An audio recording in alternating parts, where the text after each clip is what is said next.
Oh, hello, hello. How are you guys? Welcome to another episode of Sunday School's Cool. Now, really, it can be cool. Honestly, it can be cool. It's just like, I mean, yeah, it's all right. It's not that great. I don't think that. But, like, anyway, this one can be cool because this one's got some of the craziest, like, imagery, like, quietly in the Bible, I think. Someone else even observed this too. Like, not only that, did you know that Hosea, or however one says his name, Josue maybe? I think it's Hosea, but I don't really care how to pronounce it. Stammering lips or whatnot. This guy was quietly a major prophet. Now, why do I say that? Because number one is there's like 14 chapters. I'll just spoiler alert it, right? I don't really particularly want to read them, but I probably will have to. And I'll read. And his career spans 60 years, actually. Did you know that? 60. So he was obviously a mighty, like, had the spirit, like, whatever, like, in the same way, like, us Christians, like, Sunday school. So in the same way, like, after Jesus does his thing, right, the helper, now everybody can have access, right? But this guy is one of Yah's guys. But he's, like, a major prophet. And he is a prophet of Israel, the northern country, not Judah. So he starts, I think, under Jeroboam the second. And his career ends 3 years before, Sennacherib's dad goes and, and they're gone. So that's this one. Anyway, now let me just think. I do want to, I was, I did my research. I do my due diligence, right? And it just bothered me just so much that, like, some editor came along. Clearly, this person was being nice who wrote this intro and really did a pretty good job. But then somebody just completely tries to, like, hoodwink at the very last sentence. So I gotta call it out because it's despicable in my eyes. Well, I think we just, with the grammar or theology, it's just a little like, what? No. Little bubble boil. Slap you right down for it. Because you see the study Bible, right? This is like study Bible. I've showed it before in the Sunday school, yeah? So, like, here's Hosea. You see it, right? Hosea. I'll even show you so you can see this one, right? Here's this one. You can freeze frame it and, like, read it yourself later, right? So there's all good stuff in here. This is all, like, very interesting, and I learned a lot. Then you get to this one, right? This is the last bit of it. Christ in the Scriptures. Okay. Yeah, they always do a little blurb about Christ in the Scriptures. And I even like where, like, the sentiment is going. But yet, all the ways in the very final sentence, they'll just do something pure anti-Christian. They gotta be antichrist. Like somebody, I tell you, like some of these people, this was copyright 2018. We know how upright the world is in 2018, right? And so I don't think it's I know it's like, don't mince words. This one offends me. So Christ in the Scriptures, when we get to the very last sentence, you'll probably savvy it. After reading Hosea, it's only natural to think of Jesus, the sinless Son of God, coming to a sin-prone planet. He demonstrated his love and commitment, and yet was rejected and betrayed. Matthew applied Hosea 11:1 to the infant Jesus exiled in Egypt with his parents. When Israel was a child, I loved him, and out of Egypt I called my son. Compared to Matthew 2:15. Fair enough. But by far the most compelling portrait of Jesus is Hosea's marriage to Gomer, a woman who would be unfaithful to him. The picture is of our God who loves us even as we stray away from him into sin. Now, this is the bit. Even God says, that's why, as Hosea bought back his wife despite her adultery, so God, through his son Jesus, identifying with our plight and lovingly paid the cost of our freedom with his blood.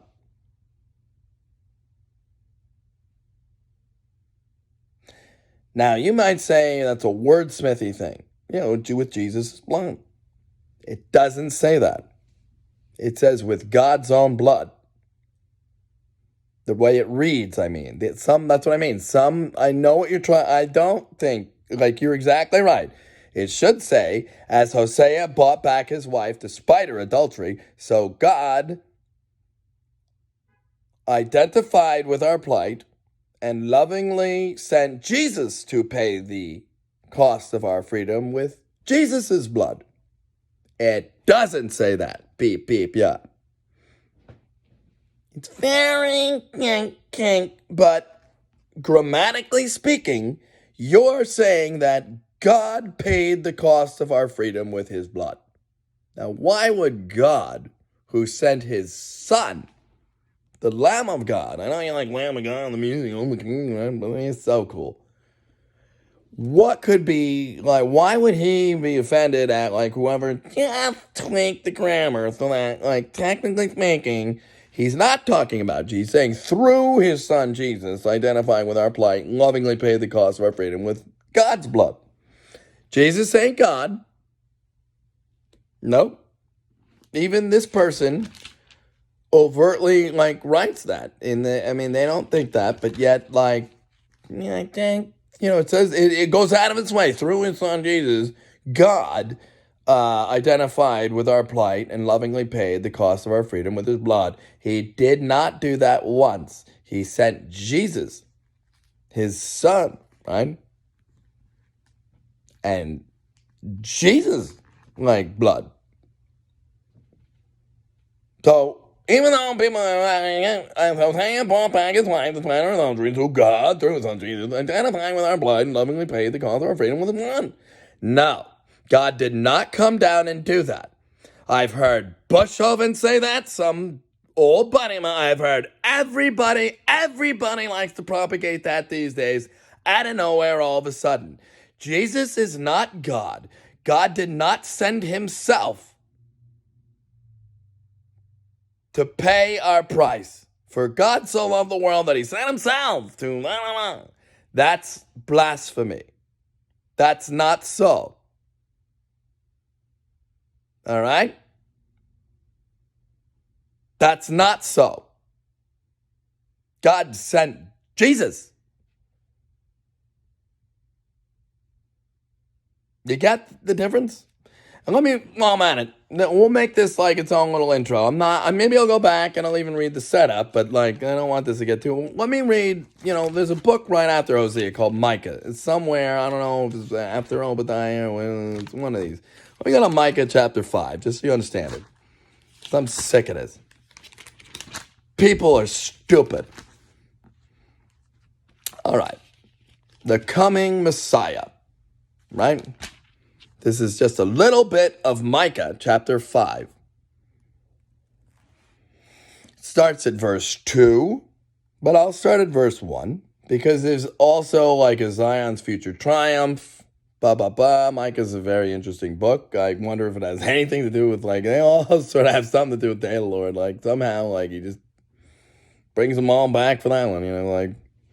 It's a little bit 70-year Jerusalem one. It's a little bit Moses one. And, it's a little bit of that guy.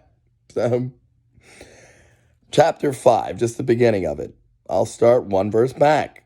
Now gather yourselves in troops, O daughter of troops. He has laid siege against us. They will strike the judge of Israel with a rod on the cheek. But you, Bethlehem, Ephrathah, though you are little among the thousands of Judah, yet out of you shall come forth to me, to God, the one to be ruler in Israel, whose going forth are from old, from everlasting. Therefore, he shall give them up until the time that she who is in labor has given birth. Then the remnant of his brethren shall return to the children of Israel, and he shall stand and feed his flock in the strength of Yahweh, in the majesty of the name of the Lord his God. And they shall abide For now he shall be great to the ends of the earth, and this one shall be peace. Jesus. Because again, even there, Micah makes clear that no. No, you see, in the majesty of the name of the Lord, his God, he's not God, but who's going forth are from old, from everlasting. I don't think they mean like the new guy. Maybe it's you, right? It's not any of us, right, Bob? That's had good luck with that, right? No, but Barney, I think we made a decision. We're gonna go with like, we're gonna go with the Jesus, right? You know what I mean? Like, yeah, we're gonna go with Yahweh of righteousness, right? We're gonna go with Jesus. For our Melchizedek, whatever. Or like, like, what is it? What's the word for Messiah? And like, Jew. I think it's Moshiach. I think Moshiach is Jesus, actually. I'm certain. I'm persuaded. I don't hate you if you don't. Wait. You don't have to. I hope people I mean, you do have the the Deuteronomical. But just not for nothing. I think he fulfilled something for you, but that's the point. God didn't do that. God sent Jesus. God accepted, Jesus paid the price. But to whom was the ransom paid? Or don't get that twisted. Just because I think, you really wanted to screw over a really nice thing right at the end, because we really probably didn't appreciate how mighty the rest of that thing was. It was very well written, actually. I learned a lot. Some of them I even have done many a Sunday school lesson where I read the whole thing, and yeah, I thought that was one of them. Then they get to the very last sentence and wait, what? Someone just goes ahead and ruins it. Oh yes, we could, right? Guy, you're not going to get the American flag, for one. You're not going to oppress us to the point where we never have joy. Oh, yes, we can. Watch us beep, beep, beep, beep, barf. That's cute. So anyway, now I'm going to read Hosea. So I'm going to put away this. And I apologize. I think we're in for a long one, but maybe I'll even pause this and just you think about that. All right. I don't know right when the first bit of Hosea is, or maybe I'll just read it straight through. But in the meantime, you can enjoy this intro, right? Playing on your compact disc at home. Enjoy this compact disc. Now, where's Stomping Man? Where's R2? Where's Stomper? Why ain't he not cut his nails? Yeah. Well, that's cute. I think that one's R2 there. Or no, let me find him. Look how quick these nails grow back. I just got that. They do Rukumo. They grow back. They grow back quick. I don't know. I noticed for some reason they grow back quicker these days. And I gotta shrink. What? I don't know. That's the Tauntaun. That one's wait. Where's Carrie? I think you're Carrie. You know what I mean? From the thing. But that one's Carrie right there. Well, there she is. Oh, come on! I can't even the optics. That one's her. Where's Yoda? That's Billy D. Wait a minute, but Yoda's right there too, right? There's Yoda. There's Billy D. Right? There's Luke. Hey. I love that padding. Whoever made that, it was very funny. I even appreciate that. That's the 23rd. Someone put that. But you think about the Darth padding. it is all day long. But I think Channel 4, right, or maybe 33 is I bet that ladder climbs up to 66, maybe a little. I'm pushing 66, guy. Right? Yeah, someone's got to do it. The guy is right about that. Anyway, I think we're fixing it. I don't think you understand it. I don't think you're as sneaky as the sneaky link thing. But all the way, I'm gonna posture right on up until, you know what? Are you really gonna say that when doop doop doop doop doop, right? So I mean, yeah, himself, like, right, Hiram, like, wait a minute, you think about the King of Lebanon thing, right? Because there's King of Lebanon, but then there's also like, I don't know, there is a club of wealth and taste that likes to use like such things, right? So I'm certain they would have savvied that and just scoffed at it because that's what they do. Anyway, but despite that, it's not Paul. And to that end, Hosea really like see the problem in Israel and the northern kingdom at the time, or even in the latter days, one's the same. It's the Baal one. You know what I mean? So like that's what this is about. So I haven't read it in a couple months, maybe even a year.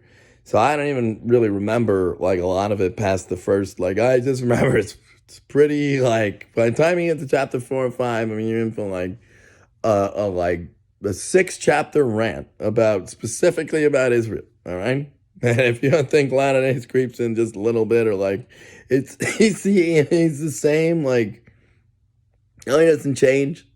So like anyway, like yeah, that one. That is why you'll fail. All right, pal? I'm certain. Don't. No.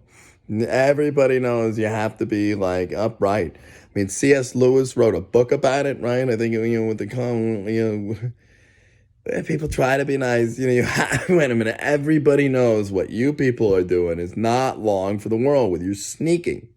But you have like some kind of solution to a certain problem, right? But hey, I don't think you like Christian and Muslim people. I think you like, it's more of an ideology, I don't think you like Santa's nice list, like, like whoever's not like in your club, right? Because they're not colluding like enough with you, right?